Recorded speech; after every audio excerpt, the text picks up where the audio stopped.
We'll hear from Coach McCarty coming up tonight at 10. Abilene High announced the name of their new head baseball coach today. Lee Fletcher is being promoted from assistant coach to head coach to replace Ryan Lewis. Fletcher spent the last 5 seasons as an assistant for the Eagles. Fletcher's only other head coaching experience was 3 years in Muleshoe. Fletcher takes over a program that advanced to the second round of the playoffs in 2018 and made playoff appearances in 3 of the last 5 years. All right, that's the sports. Let's go back to the desk.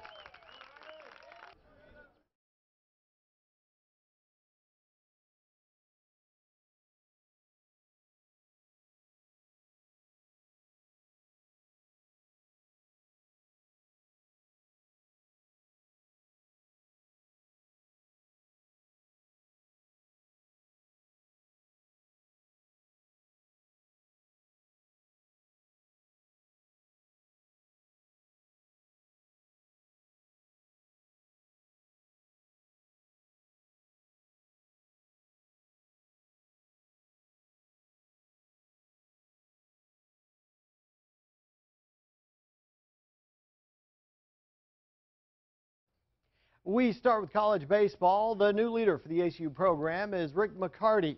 McCarty was introduced today at a media conference at Wildcat Stadium this afternoon.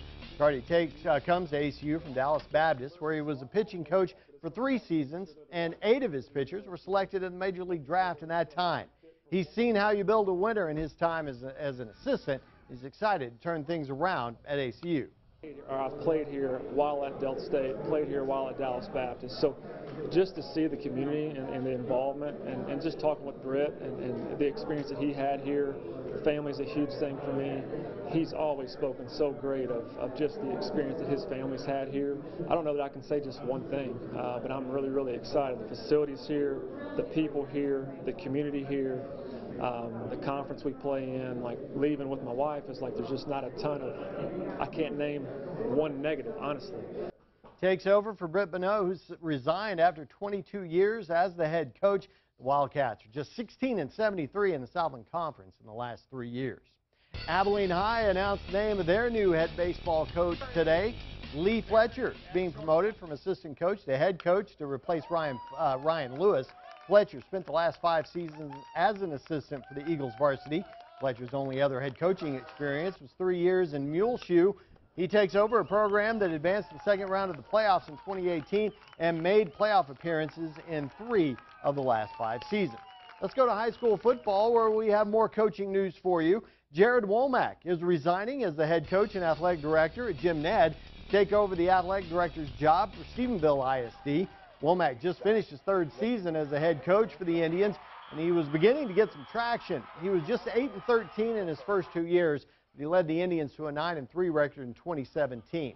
It's tough to leave, but the opportunity in Stephenville was just too good for Womack to pass up. You know, stepping away from a place that I've poured my heart into the last 3 years is emotional, and I got to tell my guys this morning, and that was tough. But you know, for the most part, most of the people out here in Jim Ned are understanding. It's a great opportunity for me and my family, and you know, just to go to Stephenville, a great town with a lot of tradition in athletics, is exciting for us. You know, the main thing is I want them to remember that I cared about kids. You know, at the end of the day, that's I think what makes all coaches, you know, proud of what they've done. Womack takes over as athletic director in Stephenville for Mike Copeland, who retired late last month. More coaching news. Throckmorton athletic director and head football coach Aaron Ashford resigned today. Ashford is headed to Monahans to join Mel Maxfield's staff. He was 4-6 in his only season as the Greyhounds head coach. All right, that's the sports. Let's go back to the desk.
Sam's mic, 1, 2, 3, 4, 5, 5, 4, 3, 2, 1.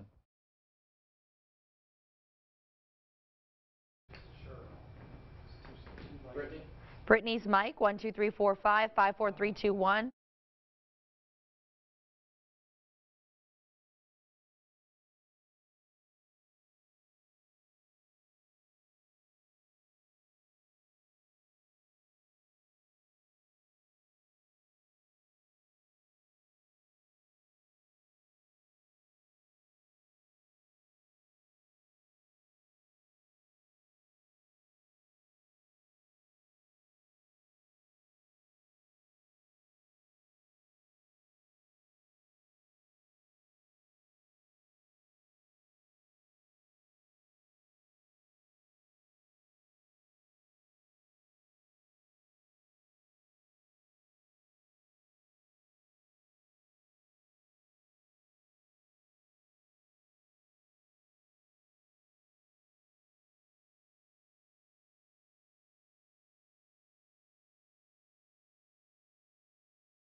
Bob's mic. Check Bob's mic. 1, 2, 3, 4, 5, 5, 4, 3, 2, 1.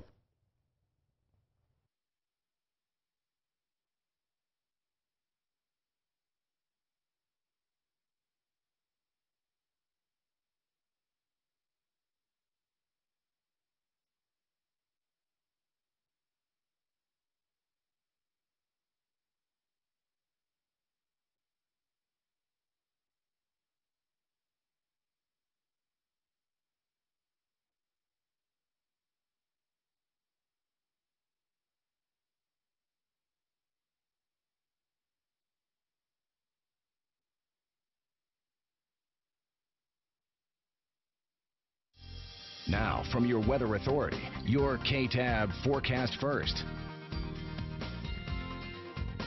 Another hot and humid day across the big country, and we're going to see more of the same starting tomorrow. Temperatures will start off about 74. It'll be the best part of the day, believe me. 91 by lunchtime with a slight chance for rain and thunderstorms starting about noon through tomorrow afternoon.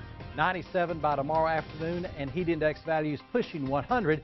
But major changes may be coming by late in the weekend, and we'll get to that in just a bit. That's your forecast first. KTAB News at 6 starts now.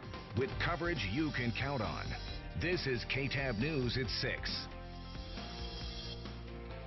Horses being nursed back to health, and now their former owners are behind bars. And while social media can help investigators, it's also presenting challenges for this Abilene crime-fighting organization. Plus, how bond money will be used to upgrade some Abilene ISD schools. Good evening. Thank you for choosing KTAB News. Coverage you can count on. I'm Brittany Paulette. And I'm Bob Bartlett. 31 horses found malnourished on a small Eastland County ranch are not being returned to the owners, and those owners have been arrested and charged with animal cruelty. That's tonight's top story. 63-year-old Deborah Haney and 64-year-old Noah Robertson, both of Ranger, are charged with 5 counts of animal cruelty. Their arrests today are in connection to the investigation finding the horses near Desdemona. The animals were found on the property without adequate food, water, and shelter. A boneyard full of horse remains also found on this Eastland County property last month. Just last week, KTAB News made you aware that a judge awarded custody of these animals to the Humane Society of North Texas. The horses are being rehabilitated and will be up for adoption once they are considered healthy enough. We have a KTAB News update on an investigation into a former daycare worker in Abilene.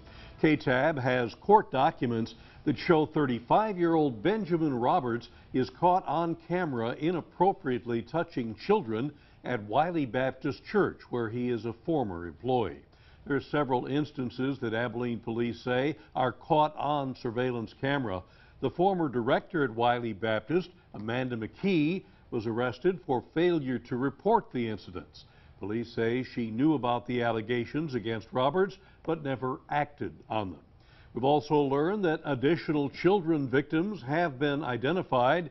Police urge parents to ask their children about interactions with Benjamin Roberts. You can file reports with APD by calling 325-673-8331. To learn more about the specific crimes caught on camera, visit the KTAB website, bigcountryhomepage.com. Social media has helped Abilene Crime Stoppers put criminals behind bars for the past 10 years, offering several different platforms to release information about crimes. But recently, this same platform has been used by people to submit tips, and it's causing some problems. KTAB Stacey Wormel explains. Remaining anonymous, it's a promise made by Abilene Crime Stoppers. We guarantee anonymity because there's 3 main factors people won't tell authorities. The main one is fear of retaliation. But recently, Executive Director of Crime Stoppers Rick Dorman says people are trying to submit tips on social media, revealing who they are. They're emailing their tip to us, which they're not anonymous, or they do it on instant messenger. If they tweet it to us, again, they're not anonymous, and if they do it on Facebook, they're not anonymous. And making the tip no good. You also can't get paid for that info. If you use any other type of media to contact us, then we can't offer you your award because you're not anonymous. Crime Stoppers has several ways for people to submit tips without giving their names. Call us, 676-TIPS, at 676-8477. That's a secured line that has no caller ID on it. You can call us and you're totally anonymous. You can also submit a tip online at AbileneCrimeStoppers.com or download the P3 Tips app to your cell phone. It's extremely easy. Once you give us a tip and we solve that tip on your information, then you can be paid up to $1,000, but only if you're anonymous and if you submit your tip online, by phone, or through the app. In Abilene, with coverage you can count on. Stacey Wormel, KTAB News. All right, thank you, Stacey. Since Abilene Crime Stoppers began almost 40 years ago, the nonprofit has helped put more than 7,000 felons behind bars, cleared more than 9,000 cases, and paid out more than $500,000 to tipsters. Some of the schools in the Abilene Independent School District may be getting facelifts. The committee planning on how to spend funds from a bond election have had several meetings and will hold its final one this Thursday. The projects will affect many campuses in the district, but no projects have been finalized. That should happen Thursday, with proposals presented to the school board next month. We are keeping an eye on Texas now. Some Texas police officers say schools need to be prepared for more than just an active shooter scenario. Several law enforcement experts testified at the second school safety hearing at the state capitol today. Volunteers with the Texas chapter of Moms Demand Action also packed the hearing room. Lawmakers had to open 2 overflow rooms. Many of them opposed the idea of arming more teachers and school personnel. I do not want our SROs to have tunnel vision. What we do is we also look at active killer, because there's other means of causing mass casualties, vehicles, knife assaults, you have explosive devices. So we just don't focus on the active shooter, we focus on all means. And this committee plans to hold a hearing specifically focused on ways to improve mental health resources for students, which has been brought up by several speakers over the last 2 meetings. Coming up on KTAB News at 6, a mom-and-pop quick stop in Abilene, which is planning on keeping its doors open. And Sam is here after a little visit at the Taylor County Expo Center earlier. We went down to the Expo Center. We were planning to be live at the rodeo, but, you know, equipment just said, nope, too hot for me. Too hot, I'm right. going home. And that's the end of that. And so we're here, kind of a come-as-you-are party tonight. So let's take a look and see how hot it is. Officially 92 in Abilene, 101 in Midland, 99 in Lubbock. Heat index values, according to our live truck, about 300 degrees. So it went home. And I'm here. Stick around. The weather's next. With coverage you can count on. Bob Bartlett, Brittany Paletz, and Chief Meteorologist Sam Nichols. This is KTAB News at 6.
Now, Chief Meteorologist Sam Nichols with your Weather Authority forecast.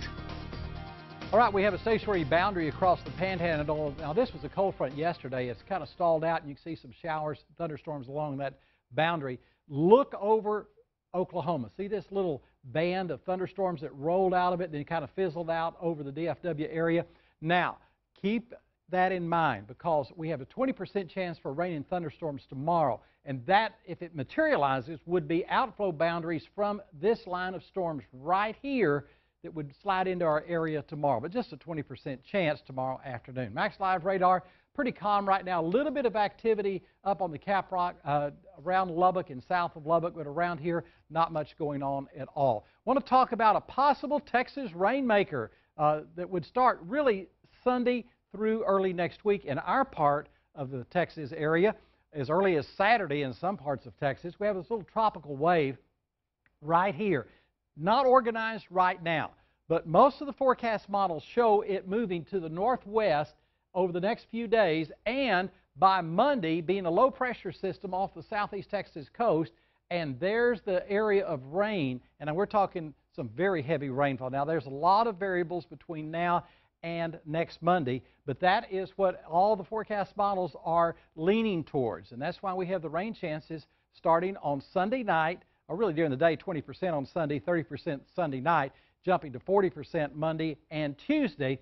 If this does materialize, it will bring a lot of Gulf moisture with that counterclockwise rotation into Texas, primarily South Texas, North Central Texas, and into the big country and heartland next week, and it could be a really soaker as far as we're concerned. Right now it's hot. 92 in Abilene, Stanford's 96, 93 in Brownwood, also in Ballinger. Not the triple digits, but the heat index values are pushing the feel-like temperatures about anywhere from 2 to 5 degrees hotter than that. Now, not quite as windy as we saw yesterday. Tomorrow won't be quite as windy and won't be quite as humid as well. As far as tonight, it's still going to take a long time for it to cool down. It's going to be warm all the way through about 10 o'clock, and then tomorrow morning, starting off in the mid to lower 70s, maybe a little bit warmer for some folks, but a bright sunny day tomorrow with temperatures jumping back up to 95 to 97 degrees, but again, not quite as windy. As we go through the day, that 20% chance for showers and thunderstorms, you can see it there on the Futurecast tomorrow afternoon. Not expecting a lot of activity. Then it will quieten down and just get hot again heading into the latter stages of the week. Warm early tonight, then eventually 74, and tomorrow sunny, hot, 97 with a 20% chance for rain and thunderstorms through the heartland tonight. 72, slowly cooling down, and then mostly sunny, another hot one tomorrow, 96 through the heartland. So here's our temperatures. You can see not backing off very much at all, staying very robust. And then those rain chances start Sunday 20%, Sunday night 30%, and then jumping up to 40% as we get into Monday and Tuesday if that tropical wave turns into a low pressure system. But you know, I'm really interested in your next story because as a youngster, I went to Galvan's many times, more than I can ever remember. It was a hangout when I grew up in that neighborhood over on Kirkwood Street. Yes, we're getting to that in just a little bit, so hang on. But wait. My question was, do you feel overdressed somehow? You know, nobody told me it was Casual Tuesday. Well, you should. I mean, I have sandals on. So, I could get used to this. So you missed the memo. I missed the memo. Yes, no. But he was out at the covering the Texas High School Rodeo Finals, and we're going to continue covering that for you. All happening at the Taylor County Expo Center. One of the competitors that KTAB spoke with is following in her family's footsteps. 15-year-old Daly Seaton grew up watching her family rodeo. She's from Merkel. Her grandparents rode bucking bulls and broncs. Her father competed in several different events, and she's carrying on the family legacy. I have been riding since I actually could walk, and maybe even before then, actually. My dad put me on a horse as soon as I can remember. Seaton competes in reining cow horse and cutting. She's competing right now and will compete again on Thursday and Friday. KTAB coverage of the 2018 Texas High School Rodeo Finals is sponsored locally by Capital Farm Credit. Together, we're better. Coming up next, the ACU baseball program has a new leader. We hear from new head coach Rick McCarty coming up later in sports. On Wall Street, the Dow is off just a fraction.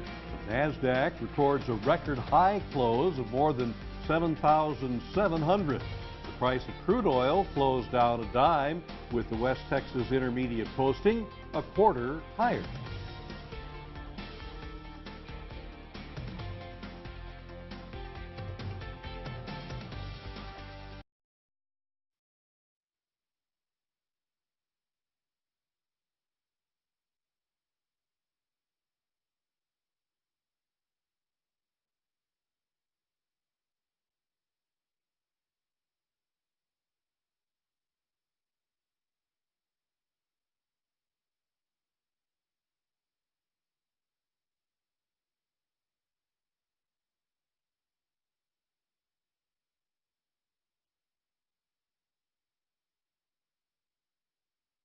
Galvans has a long history.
KTAB News at 6 continues. The big chain stores and convenience stores on every other corner have made a huge impact in recent years on the small mom and pop stores. In North Abilene, one of those mom and pop shops has been around for nearly 40 years, Galvan's Quick Stop. Despite the competition, the neighborhood favorite is hanging in there, as KTAB's Nathan Grieve reports. Galvans has a long history. 38 years. Started out in 1979 of October the 31st. Ever changing, the store has sold different wares over the years, but it's consistently remained a community favorite. The people, how they grow up here in the neighborhood, they just come because it's a neighborhood store and they know that we're here because we've been here for 38 years. We try to carry a little bit of this, a little bit of that, maybe other common stores, the big stores, don't handle. Despite the support, it hasn't been all easy for this small business. This economy is bringing in a lot of hardship for a lot of people. A lot of people have moved on to their homes. Through the tough times, the store pushes on with the new generation learning something along the way. We always help people in need when they need help and they can't do it themselves. That and a love for work are what helps Stella to open up the shop each morning. I guess I grew up to believing that I could handle a business, and I'm trying my best, and I'm still here. Nothing's run me off yet. In Abilene with coverage you can count on, Nathan Grieve, KTAB News. No, haven't run her off yet. Sam said he's spent many happy hours there. Yes. Thank you, Nathan. Galvans is facing pressure from suppliers as well. With limited sales, vendors don't even make deliveries anymore to the small store, so the Galvans buy their products and then stock the shelves themselves. All right, it is now time for sports. Let's go over to David, who is back in the BCH Sports Center. We've missed you, David. Yes. Well, thanks. I think y'all probably thought you ran me off. No. Well, you know what? I do have a lot to talk about. It's the first meeting. We've got nothing but coaching news for you. It's all local. ACU has a new baseball coach, and Jim Ned, head coach Jared Womack is leaving to take a job a little east of here. We hear from Coach Womack in a bit, and there's a change of rifle. Sports coming up next.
Didn't work.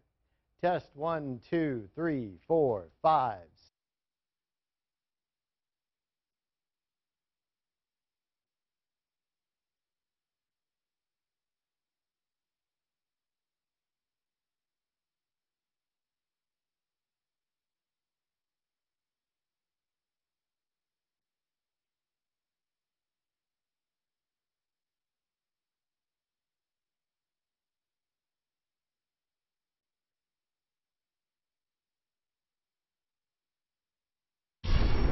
This is BigCountryHomepage.com Sports with David Robinette. Test, test. Can y'all hear me? Okay, here we go. We start with college baseball. The new leader for the ACU baseball program is Rick McCarty. McCarty was introduced today at a media conference at Wildcat Stadium this afternoon. He comes to ACU from Dallas Baptist, where he was a pitching coach for 3 seasons, and 8 of his pitchers were selected in the Major League Draft in that time. He's seen how you build a winner in his time as an assistant, and McCarty's excited to turn things around at ACU. I've played here while at Delta State, played here while at Dallas Baptist. So just to see the community and the involvement and just talking with Britt and the experience that he had here, the family's a huge thing for me. He's always spoken so great of just the experience that his family's had here. I don't know that I can say just one thing, but I'm really, really excited. The facilities here, the people here, the community here. The conference we play in, like leaving with my wife, is like there's just not a ton of, I can't name one negative, honestly. McCarty takes over for Britt Bonneau, who resigned after 22 years as a head coach. The Wildcats are just 16 and 73 in the Southland Conference in the last 3 years.